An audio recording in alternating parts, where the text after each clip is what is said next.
Welcome to It Takes Two. I'm Blair. I'm Chris. And today we'll be talking about Sister Wives, Season 18, Episode 11. Listen, before we get into that, what's good with y'all, family?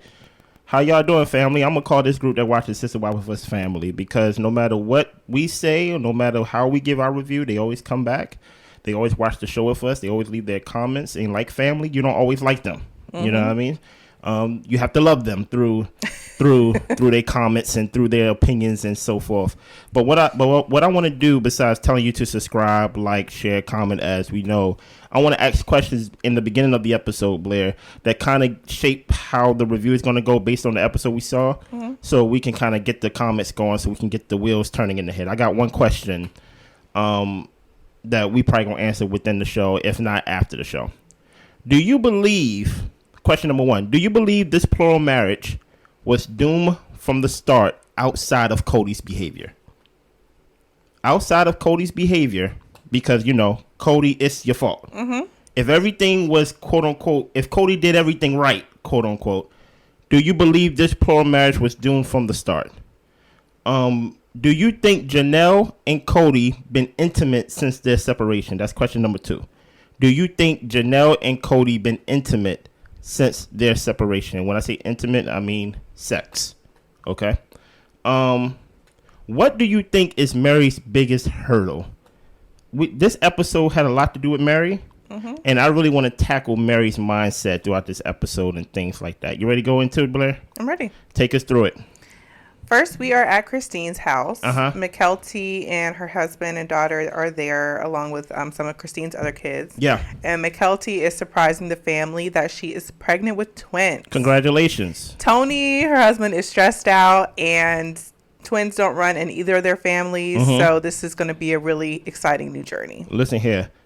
It's so funny how whenever there's a pregnancy between a couple, you see the husband's reaction and you see the wife's reaction is completely opposite. Yeah. Completely opposite. But congrats to them. Let's go on. Yeah. Moving on, Meri talks to us, and she says that when Kody and Meri have gone out on their anniversaries in the past, mm-hmm. it's been obligatory. Their 32nd anniversary just passed recently. Mm-hmm. Meri called Kody, like a good chunk of the day had gone by. She said she called him like during the middle of the day. Yeah. And asked if they were going to do something.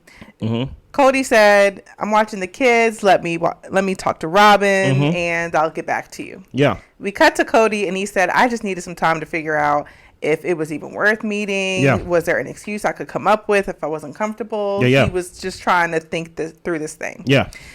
Well, Kody called back, mm-hmm. and he agreed to go out. Mm-hmm. And during their time at dinner, Kody made reference to something about faking relationships. Yeah. And Meri, yeah, he pointed to both of them, to mm-hmm. each other, like, you know, like how we do. Yeah. And Meri's like, she's not faking. Okay. Kody said, we're not living as a married couple, but mm-hmm. he started it as saying, like, kind of like, we're not married, mm-hmm. but he, like, caught himself before saying everything. Yeah. Now, Kody goes back to before their 25th anniversary. They were doing counseling. Mm-hmm. It wasn't working, and Meri asked Kody to leave the house. He said he tried, but he gave up. Meri had a different perspective on it and mm-hmm. saying that she asked for a break, mm-hmm. but she never kicked him out. She never packed up his stuff. Yeah. She never told him not to come back. Mm-hmm. Kody said that he had no desire to have a relationship with her, and her life is not one that he wants to insert himself into. Mm-hmm. Mm-hmm. Mm-hmm. And even through all of that, she was saying, like, this is the first time I heard all this. Like, it was really shocking.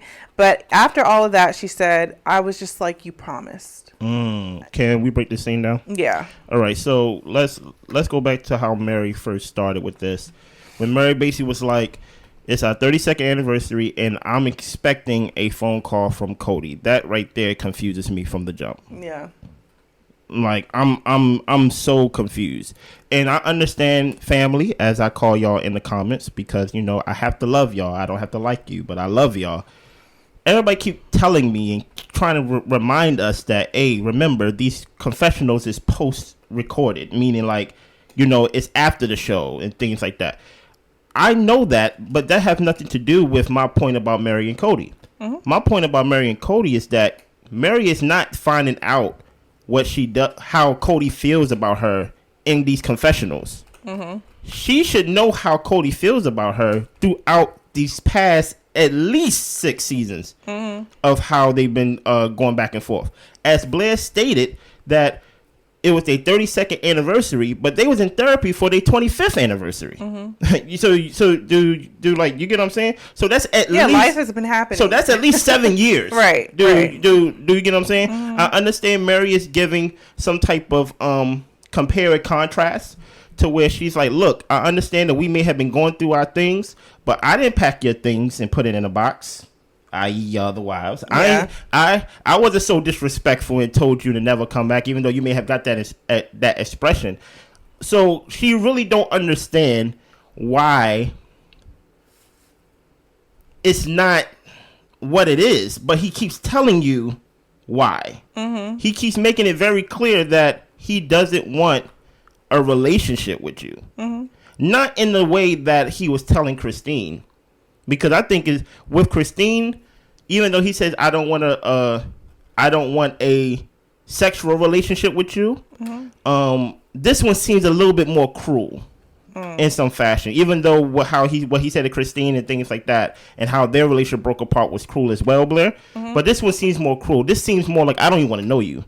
If I could, I wouldn't even acknowledge you, as we can see in the beginning of the scene that he did not even call her on the 32nd anniversary. What is your thoughts and your review on this scene right here, Blair? Walk us through it. Well, one thing I want to say is, like, yes, we know about the catfish situation. Yeah. And I feel like Kody has given other wives, I wouldn't say more chances, but I feel like he's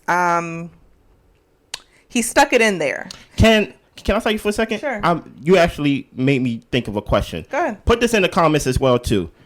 Do you think how Kody is treating Meri is motivated by the catfish is motivated by that catfish situation, or do you think it's something more to that? I think that's a big motivation. The fact that she was trying to step out on a family. Okay. I think that gave her a big, like, scarlet letter, and he's just off of her. Okay. I do think they had issues and problems before. I mean, I feel like that's part of what made her, start talking to somebody else. Okay. So, but I think what really was the done deal for him was the catfish situation. Okay. Yeah. And in that situation, do you consider him, or do you absolve him of any wrongdoing by her going in that catfish situation, or do you kind of like share the blame between them two? Absolve. As in, like, basically, you know how somebody say, I stepped out because I wasn't getting affection. So you're saying, am I absolving Meri of stepping out? Are you absolving Kody any blame at all? Meaning, or maybe it is Meri. Hold on.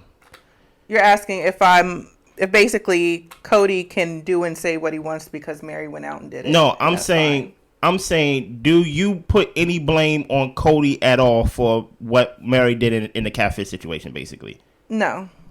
You don't put no blame? No. Because usually people say, hey, if I was treated right in the house, I wouldn't have done X, Y, and Z. I wouldn't have done X, and Y, I think Z. that's wrong. Yeah, I think that if you're not being treated right in the house, then you need to keep working on it or leave. I don't think you go out and do whatever. Mind you, let's take off our monogamous hat now. No, but their polygamy doesn't allow Meri to talk to other people. 100%. So that's outside of the boundaries of their relationship. Okay. So that's why I'm saying, like, I'm still going by their rules, and their rules are that the wives don't get to talk to and flirt with folk. So. Online and stuff like that. Right, online. See, here's my thing. Based on, and maybe I'm doing some type of, like, hindsight is 2020, to where it's like I'm doing some Monday morning quarterbacking, to where I'm kind of looking at the present and kind of re-engineering the past. Yeah. I'm like, if Meri didn't do anything, let's say she didn't do that catfish situation, I have no evidence that you would have treated her or even given her the same love that you given Robyn. Because I look at the other wives and they did not do the catfish situation. They did not step out. You get what I'm saying? Even though all their problems is different. Yeah. I'm like, I can't look at Kody. Kody, it's your fault. I can't look at Kody and say confidently that I believe you would have treated Meri correctly if the catfish didn't happen. Yeah. No, I feel like it still would have been the same. It would have been something. Yeah. I don't know. And sometimes I'm trying to find. Sometimes you can look too deep into things. I'm like, it's just like, mind you, Meri's the first wife. Mm-hmm. And, you know, they had the longest relationship and things like that, of course. And I don't know what it is about, you know, the older men get. And then on top of that, he got multiple wives, multiple women, that kind of the old thing gets old. Mm-hmm. But I really do think, to your point, that catfish situation is a reason and an excuse. Mm-hmm. It's everything wrapped in one. You get what I'm saying? It's like, I really don't have to try now. Yes. Like, I think he probably would have got there in his way, but you gave him the transportation and the vehicle. You gave him a reason. To be like, you know what? I'm not going to call you on the 32nd anniversary. But it boggles my mind how she thinks, or what she thinks of their relationship compared to, like, the reality of what it is. Yeah. You get what I'm saying? Let's go, because there's a lot more Meri scenes into this. Right. Well, we go back to Christine's house. Yeah. And Mykelti's talking about how midwives won't birth twins because it's a higher risk pregnancy, so she'll have to go to a doctor. She's going to choose a doctor being that Christine had Truly with. And we see throwbacks of the women's home births. Mm-hmm. And Christine's perspective is that home births are safer because you don't want hospitals to know that you're in a polygamous family, and it puts the family at risk. Janelle, she goes and talks to us about how she didn't grow up in the faith, and Kody put his names on all of her kids' birth certificates, so she really doesn't have that fear. I did just want to touch on one thing. Go ahead. That I noticed was when in the flashbacks, I feel like they made a point to show that during Maddie's birth, that we didn't go in the room to see her, but we saw Janelle's daughter and then Robyn's daughter were sitting outside the door, and like smiling and, you know, just being like cute little girls, like excited and all that stuff. What's together. going on in there? And then fast forward to now, they talk about they pass each other in school and don't even speak. Come on now. Come on, production. So I'm just like, come on, production. They did have a bond. There was something there. Mm-hmm. There was. So, you know, but they was kids. Did anything stick out to you between the contrast and the differences between how Christine view, because she's like, even now, those habits of basically not going to the hospital is still there, even as her kids is older. Yeah. And things like that, because of the fear of, you know, like, you know, it is an quote unquote illegal activity and things like that. Mm-hmm. I don't know if Christine's kids have the same. I mean, one, they're not in polygamous relationships. Mm-hmm. So I don't necessarily know if they had that fear, if it's more so they just have saw how things were done in the home. Like, it seems like they, like, even going further into the episode, but like they grow their own fruits and vegetables when they can. This Christine's kids, right? Or this is I'm just saying kids? Overall. Okay. They grow their own vegetables and their fruit when they can. They make a lot of home cooked meals. Like, and to me, like, the other midwife thing is like we have births in the home. So it just seems like they're a very insulated family. Of course, partially the polygamy part, but I think the kids pick that up to where they want to kind of be a lot of self-sufficient in the home, not depending on outside stuff. You know, it could be a reach, but that's what I think. I mean, but even though, like you said, to your point, that's true. Even though, like Christine says, like, they even have their fear. I don't know if it's fear in the sense of like the way people scared of like actual things, like, oh, I'm scared, but just their maybe their skepticism of hospitals and things like that, because that's how they was that's how Christine raised them, because that's how she was thinking. Yeah, maybe. Continue. Yep. So we move on. We are at Robyn's house for Truly's 12th birthday. Okay.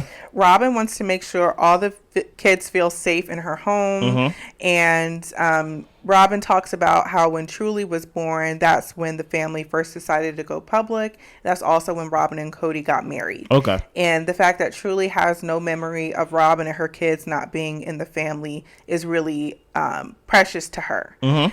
Kody is saying that Isabel seems to be uncomfortable. There's a sense of like distrust from Christine's kids of not really knowing, you know, who to trust or like how to interact. And with the divorce, there is a strain with Christine's kids. Kody says the goal was for the family to live together in one roof, but now he's wondering if he should have just intended to raise the kids like cousins. Like, was he putting too much pressure on the family? They did have a family commitment ceremony years back and created a mission statement. Kody's now at this point where he's trying to redefine his life. Yeah, if the mission failed, it's on you, Kody. Like, even though you may have passed that paper around and have everybody read it, the burden and the weight of the mission is not the same. It is not distributed the same amongst everybody. It's not an equal share of responsibility. As you as the man, and especially in your faith, you have to share a lot of that weight. So a lot of these things that we hear, I don't know, I don't remember the child name specifically, but a lot of times you hear him say it. A lot of times when they ask him about, what about this kid? You talked to this kid? He'll say, yeah, I haven't talked to this kid, or like I haven't, or like she haven't reached out to me, or he haven't reached out to me. It's almost as if you are taking that and sharing the blame. Yeah. As if it's like, well, they didn't reach out to me, so like that's where we are right now. But no, like it's a mission statement. And many times than not, when things get hard or life get hard and things of that nature, you can't use the thing that you mainly do all the time, and that's cower, and basically go to what's easy, and then basically be like, you know what? I don't know what happened to my family. You abandoned the mission. You get what I'm saying? So it is very interesting, and even hearing there's little small things within this episode that I'm like, I think this whole union of all of them getting together was doomed from the start. Yeah. I mean, outside of Kody's reluctance to treat everybody fair and things like that, I think they was doomed from the start. Because so many different personalities. You have some that was born and raised in polygamy. You have someone that wasn't even polygamous or wasn't even raised in that.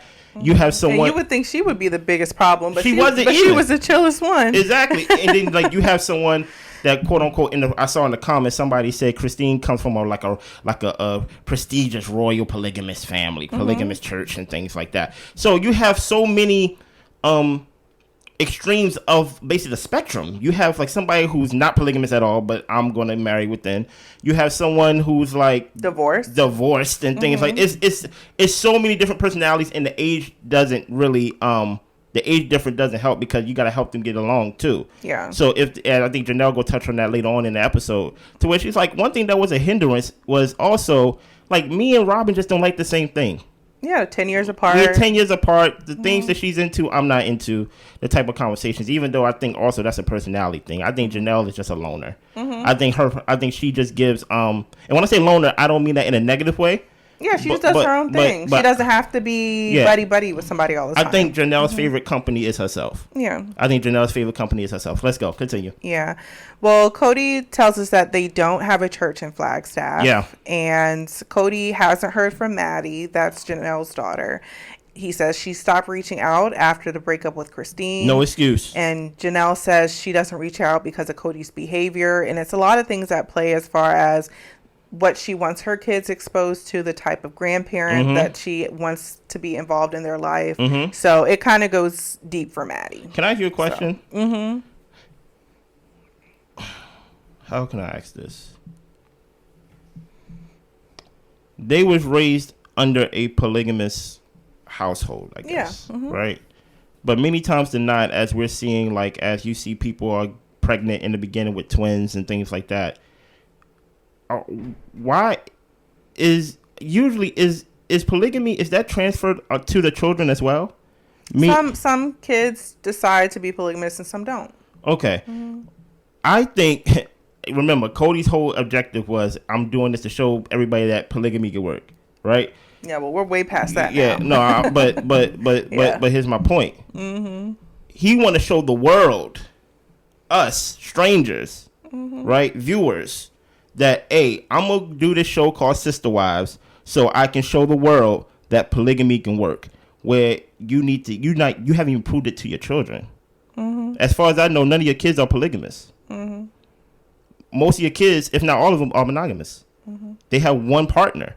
So I think subconsciously they kind of see the cracks in the foundation of what he was trying to do and what the mission statement. Yeah. And they like, no. Yeah. Like this ain't for me. Madison's now, I think it was Madison you said, right?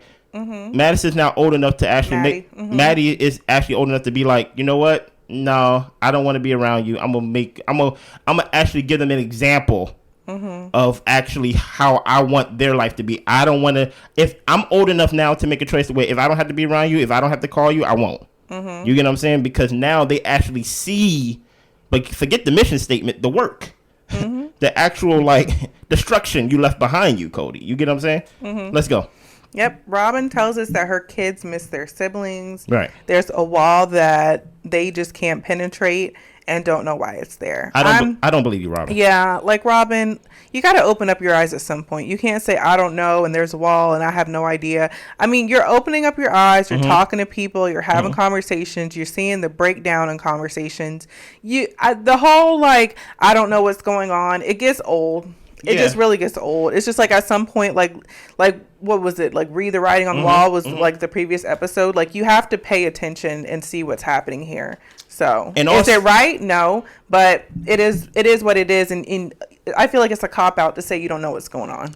Can I put my doctor hat on? Sure, go ahead. Can I psychoanalyze this? Mm-hmm. People uses children as pawns all the time, as parts, moves, parts on the chessboard and things like that, pieces on the chessboard.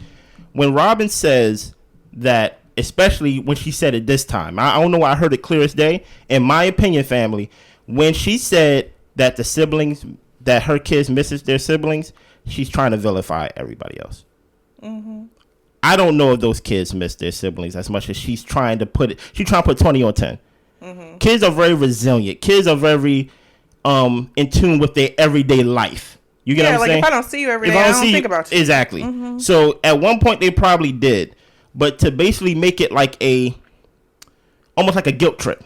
Mm-hmm. You know what I mean? Like, they miss their siblings, and I just don't know what that wall is. I don't know how to penetrate it. They don't know how to penetrate it. It's like, hey, listen, this is what it is. Mm-hmm. Basically, what Meri said back in the earlier parts of this season, she was like, I don't know what you saw in the beginning of this family, but we always had our mess. Mm-hmm. So, like, I like this whole idea of trying to make it seem like, we are the outsiders and things like that. How I understand you are the outsiders in the whole scope of what a sister wives and polygamy marriage is supposed to be. But you're not really that outside, because guess what? Kody said it himself. His focus is on your kids. Mm-hmm. It's on the little kids. So they are getting the experience of basically seeing a 2-parent household all the time. And things like that. And as long as they get the toys, Kody got them the little dirt bikes and things of that nature, they having fun. Yeah. They having a ball. I find it very hard to believe that at the end of the day, after they have a ball, after they spend all day with mom, after they spend all day with dad, that they be like, you know what, I miss my brother. Mm-hmm. I miss my sister from over there. I don't think so. I think you're trying to guilt trip the audience, right? I think if anything, I don't think the youngest two, but I do think the one who's in the same like age bracket as Janelle's daughter. Okay. I feel like in us seeing her confessional, and she was very like emotional and teary-eyed. I think that her, probably only her, I can really think, because they said even the older child like communicates at the college with the other kids. That's what I'm saying. So I really feel like it's only that one girl that might really like feel a way. That's what I'm saying. So that's why I'm like, because she sees her sister but doesn't interact with her. And guess what? I can understand that from a child's point or a teenager perspective, but I don't think it's like. Yeah, I don't think it's the younger kids. I don't think it's the kids in general. I don't think it's majority of the kids just like. Oh, when is so-and-so coming back? I think they are consumed in their everyday life as kids are at that age. Yeah. And guess what? When they get older, as you just gave the example, they reach out on their own and build their own bond and their own relationships with their siblings and things like that. Continue. Yeah, well, Gabe is helping Janelle build a space for gardening in Garrison's yard. What's up?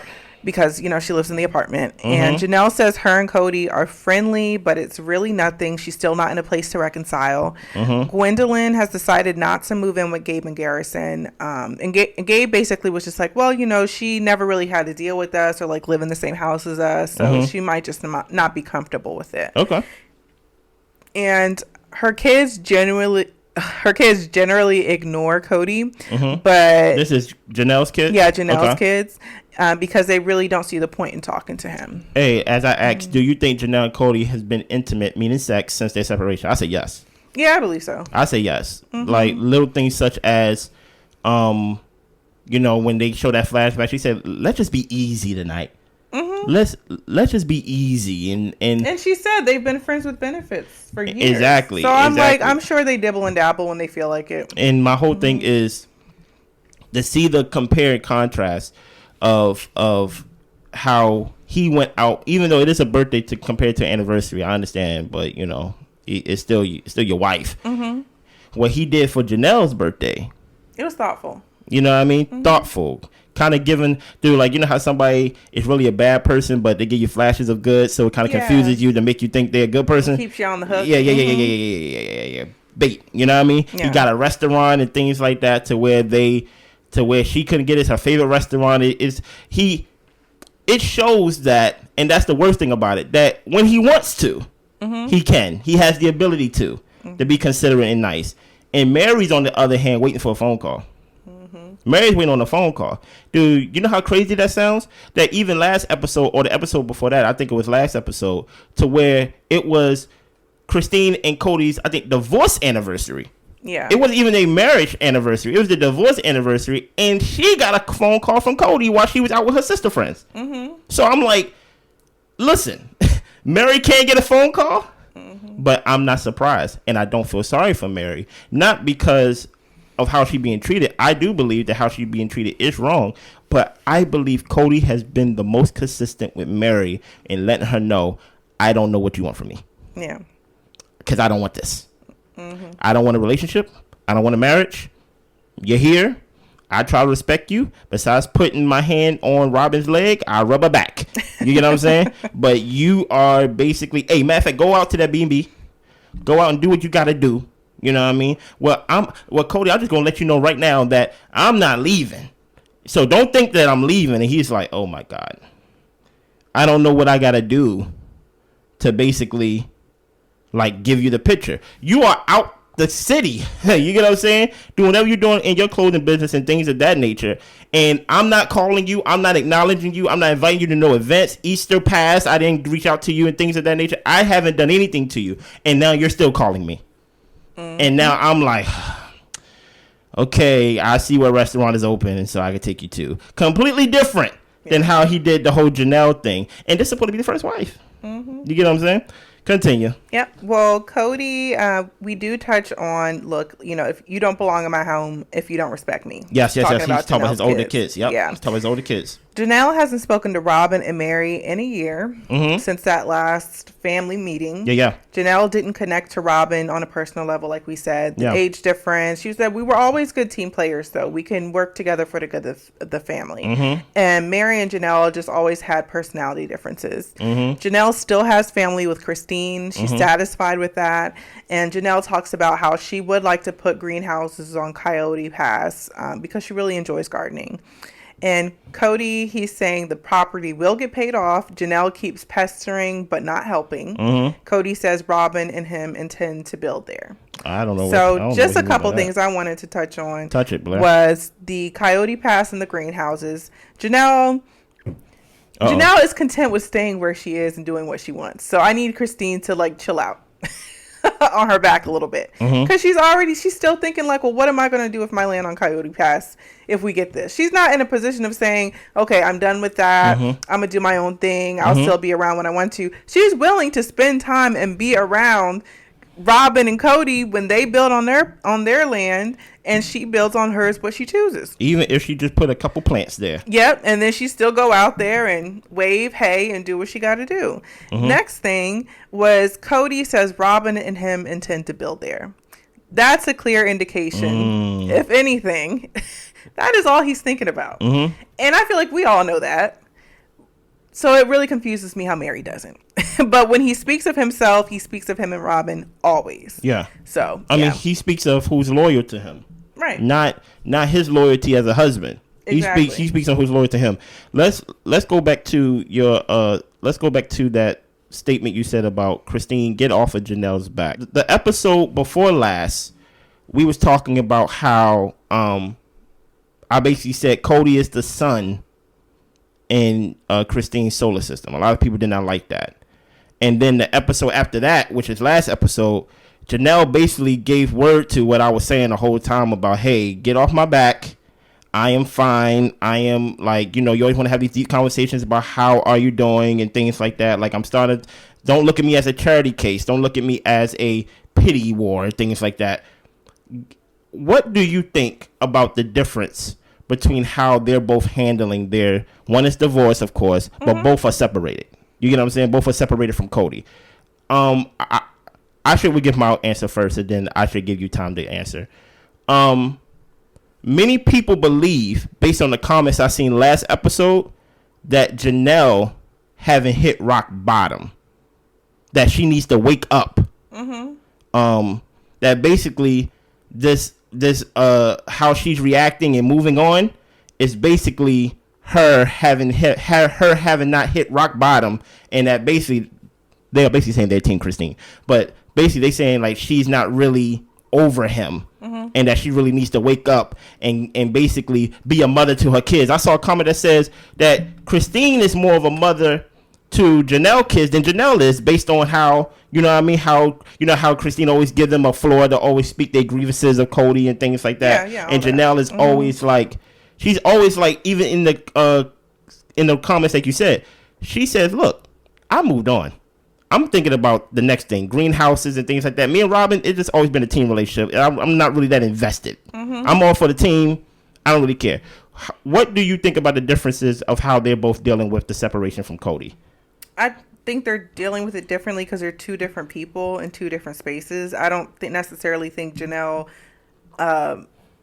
has to hit rock bottom, or I think this is a rock bottom. I just feel that Janelle, she sees things for how they are. This is kind of why she's my favorite. And then she moves accordingly. Yeah. And sometimes her accordingly is effing him when I feel like it. Sometimes accordingly is, you know, just going out to have some dinner and not talking to him for the next couple months. Yeah. And that's her choice and her decision. And I don't think it's wrong, or that she needs to be like Christine and be done with him and toss everything away. Because like she said, it's also the covenant that she made with God when she got married. Yeah. So that's holding a heavy weight on her.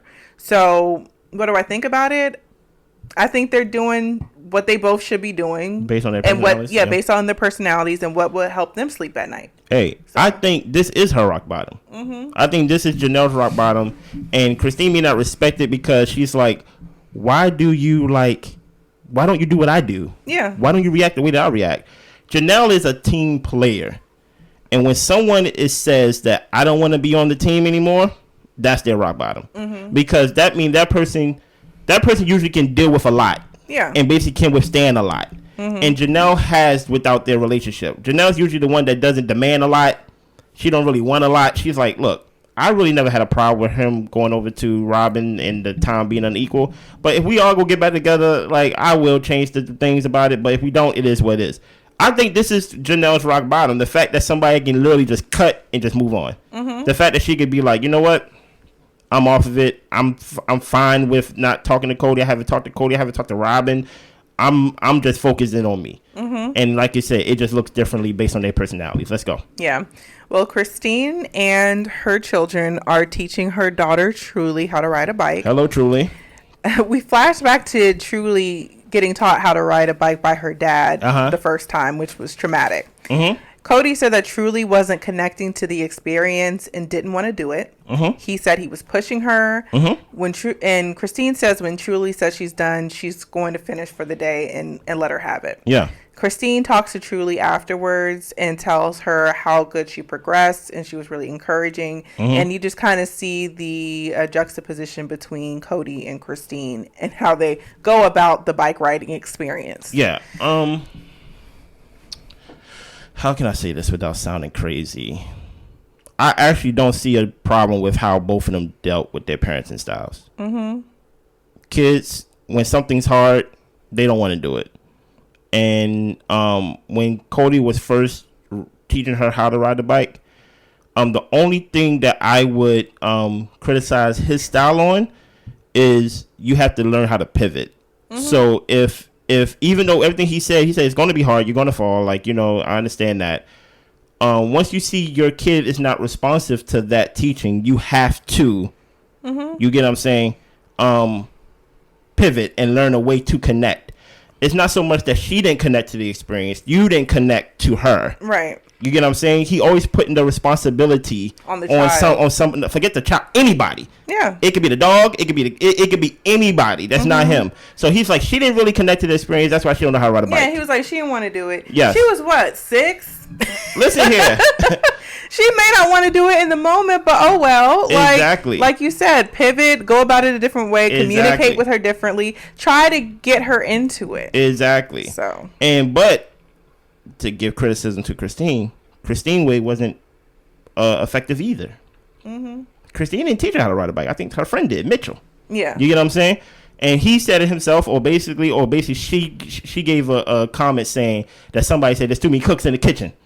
You know what I mean? Basically saying, yeah, Mitch was saying less voices, please. Like less voices, basically. Yeah. And she said, I felt like that was like directed at me. You know what I mean? Like, well, yeah, it was. Mm-hmm. Because you can be overbearing sometimes, even with good intention. Yeah. Even though you can be like, you know what, if she wanted to end today, we will end it today. Mm-hmm. And it kind of shows like you said, the differences between the two, even the differences between, you know, some mothers and some fathers and things like that, to where sometimes you need that male presence, because that male presence is supposed to give protection. Mm-hmm. Basically saying, if a mother says that, and I'm just giving an example based on how I was raised. If a mother says that you're going to fall, right, that scares me as a kid. Mm-hmm. Because I don't believe, or I wasn't taught based on how, you know, societal has taught us and stuff like that mother's supposed to protect us from the fall. Mm-hmm. But if a father says, like, you fall, I got you. Yeah. I feel more safe. I feel more secure.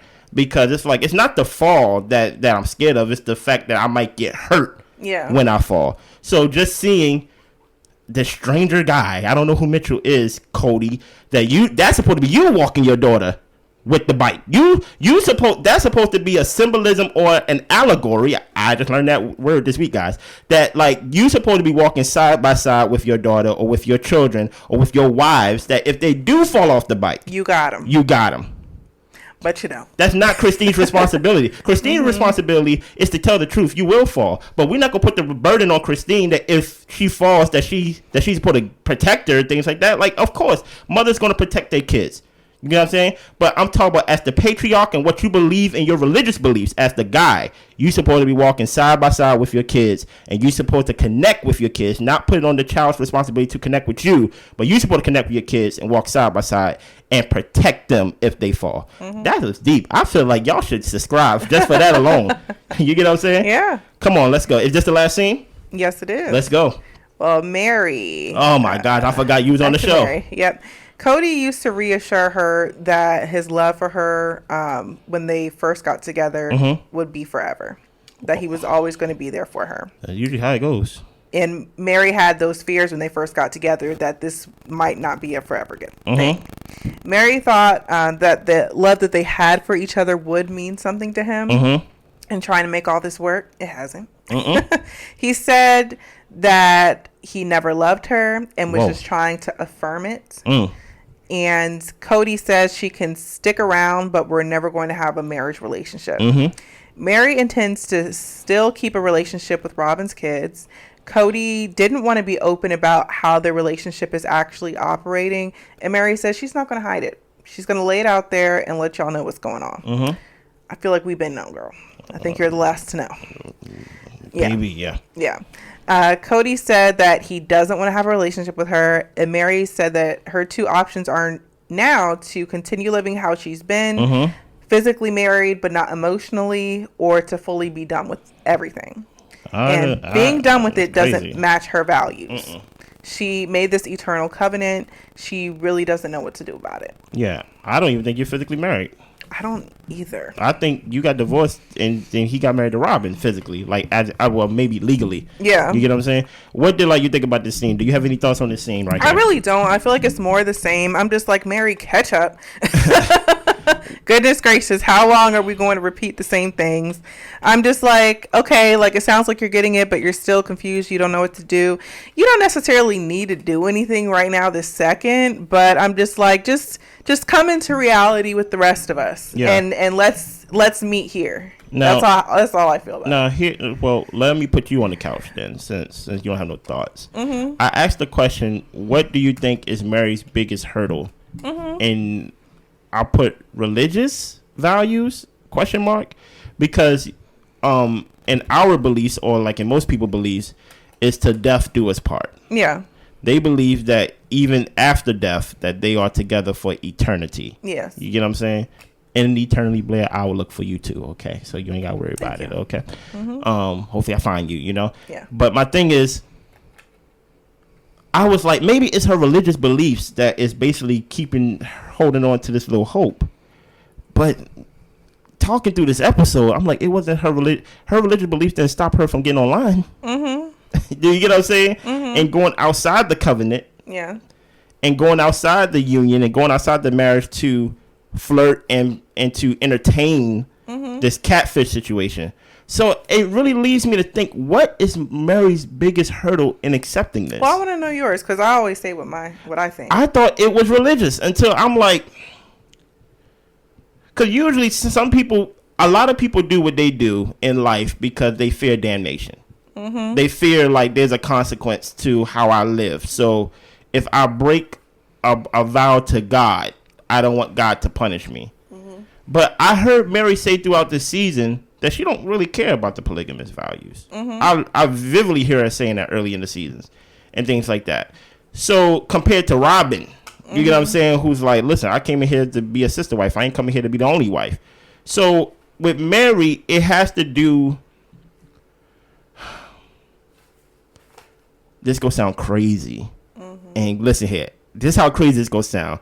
I give y'all the green light, even though y'all don't need it. I give y'all the green light to say how wrong my opinion is on this one, because I'm reaching on this one right here. Okay, I think she feels protected by Kody, or what he represents. And like she'd be doing life alone if she really left him. Yeah, understand. Like, I think her mother died, right? Yeah. And we know anything about her father? No. I don't. Only thing that I don't remember anything about her father. I think it has to do with, even though Kody has done everything in his power to basically like tell her, not even show her, tell her, I want nothing to do with you. It's like, okay, the mother death is still fresh. Going to a whole new city, going to a whole new experience is too much for her. It's too much, you know what I mean? It's too much. That in some weird way, for 32 years, Kody been her husband. By religious belief, he's been the patriarch of the family.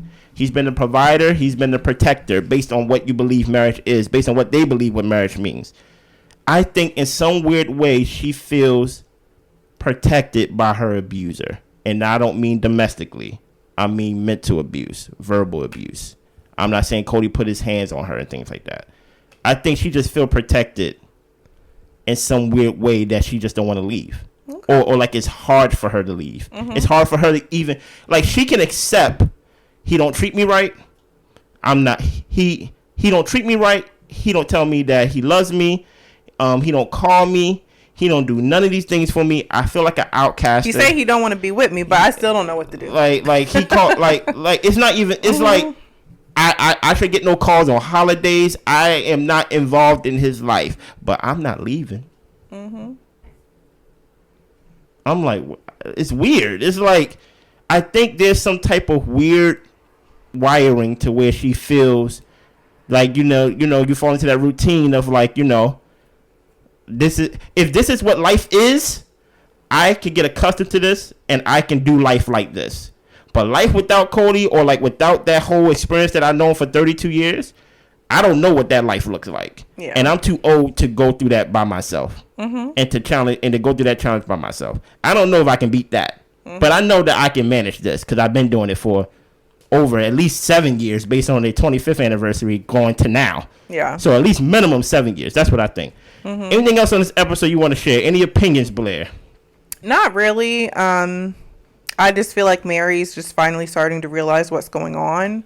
And I hope with that she can make some decisions for herself. And it, I think she's on the good track as far as like moving and starting her businesses somewhere else and being around her best friend. So I think she's moving in a good direction, but I'm just like, you're just wasting time. I just feel like she just wastes time. The time that you could have walked away back then, you probably could have been closer to your healing by now. Yeah. I just hate when people waste time. Like, I understand sometimes it takes time to make decisions and go through things, but I feel like she really drags her feet and just staying in limbo. And I'm just like, I can't feel anything for you because you have the choice to decide for yourself. Yeah. So that was all. That's Listen, y'all heard Blair. She hates when y'all waste time. If y'all don't take anything from this episode, don't get on Blair's bad side by wasting time. Okay. No. With Meri, she is definitely a case to be studied. Because it's very strange. I don't know. Like I never watched a polygamous show before, so it's very strange to how, like you said, they all have their own definition of what polygamy marriage is. They all have their own definition of what they would go through in a marriage. They all have their own meanings when it comes even to the religious beliefs. But see, even that, I feel like if they were in a church, and they're not in the church right now. I feel like that might help ground them and root them a little bit. So they freestyling. But yeah, but they're not in a church. And the thing is, like, the Mormon church doesn't even believe in polygamy anymore. So I don't know what kind of like fundamentalist church they'd have to go to actually find someone who would be able to counsel them on their situation. But yeah, I think if they had a church in a community, it would be able to help keep things in order. But they just don't. Like you said, they're freestyling. Yeah, and maybe it goes back to the first question. Do you believe this plural marriage was doomed from the start? Yes. Yeah. Yes. Yeah, I agree. I think based on the personalities and the people and how they move, I think it was doomed from the start. Anything else, Blair? Not at all. Y'all be good. Bye.